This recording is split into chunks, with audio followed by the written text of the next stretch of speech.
దీన్ని ఎట్లా చూస్తారు? పూటకొక మాట మాట్లాడుతుంటూ బీసీలను ఒక ఓటర్లని వాడుకుంటుంది అని చెప్పేసి మేధావులు అనుకుంటున్నారు. ఇది వాస్తవమేనా? తప్పనిసరిగా ఇప్పుడు మేము మొదటి నుంచి జనాభా ప్రకారం రిజర్వేషన్లు కావాలని చెప్పి కోరుతూ వస్తున్నాం. ఏ ప్రభుత్వం ఉండనివ్వండి, ఎవరన్నా ఉండనివ్వండి. నేను కూడా బీసీ కమిషన్ మెంబర్గా చైర్మన్గా ఉన్నప్పుడు కూడా ఆనాడు ఉన్నటువంటి ప్రభుత్వానికి తమాషా ప్రకారమే అవకాశాలు కల్పించాలని చెప్పి మాలాంటి వాళ్ళం హోదాలలో ఉన్నప్పుడు కూడా అదే కోరినాం. బీసీ ఉద్యమ నాయకులుగా ఉన్నప్పుడు అదే కోరినాం, ఇప్పుడు కూడా అదే కోరుతా ఉన్నాం. కానీ మేము వయా మీడియాగా 42% ఇస్తాం. కేవలం స్థానిక సంస్థల్లోనే కాదు, విద్యా ఉద్యోగ రంగాల్లో కూడా ఇస్తామని చెప్పి పదే చెప్పింది ఎవరు?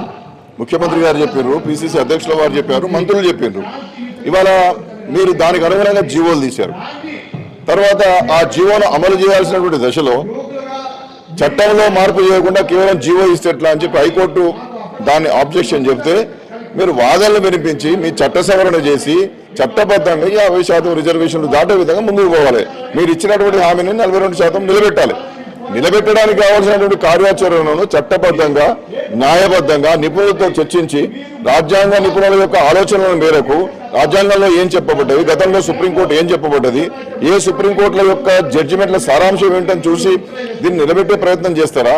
ఒకవైపు కోర్టు గడువు ఉండి ఇంకా వాదోపవాదాల దశ రాకముందే మీరు ఇచ్చినటువంటి 9వ జీవోను మీరే ఉపసంహరించుకుంటారు.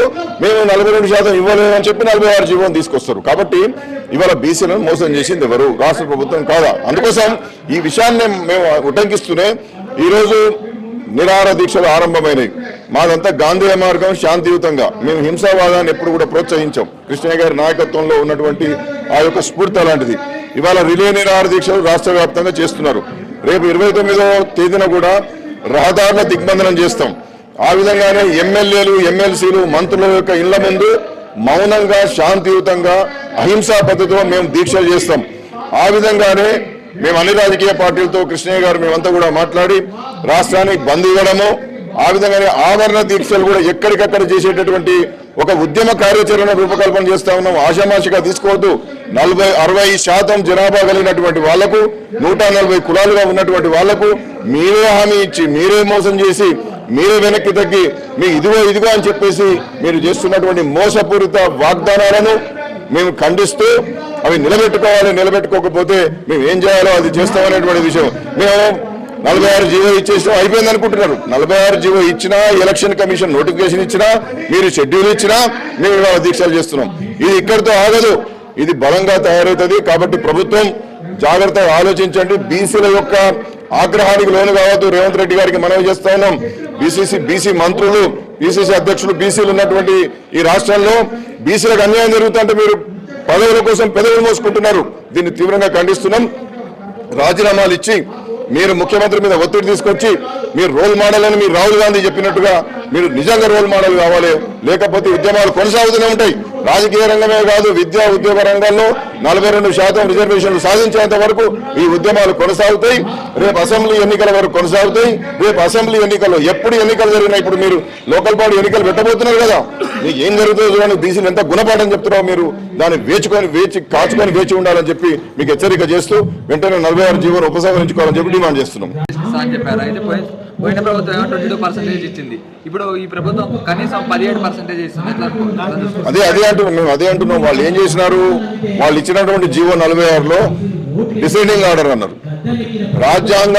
రాజ్యాంగబద్ధంగా, ధర్మబద్ధంగా ఎస్సీ ఎస్టీలకు జనాభా ప్రకారం ఇవ్వాలి. అది దాంట్లో ఎవ్వరికి అభ్యంతరం ఉండరాదు. దాంట్లో ఉంటే కూడా వాడు మూర్ఖుడు అన్నట్టు. అది ఎట్టి పరిస్థితులలో వాళ్ళకు జనాభా ప్రకారం ఇవ్వాలి.